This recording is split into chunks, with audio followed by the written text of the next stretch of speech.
উত্তর দারিয়াপুর এলাকা নয়াবস্তি গ্রামে কবরস্থানের পার্শ্বে বাঘ দেখা গিয়েছে। আপনারা সবাই সাবধান। বাড়ি থেকে বাচ্চা বা ছেলেপুলেদেরকে বাইর করবে না যতদিন বাঘ ধরা না পড়ছে। সবাই সাবধানে থাকবেন। আর ছেলেপুলেদেরকে স্কুল বা যেখানে ভেজেন একটু সাবধানে ভেজেন।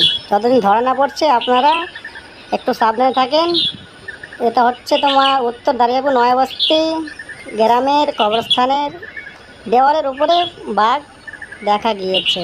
সবাই সাবধানে থাকবেন।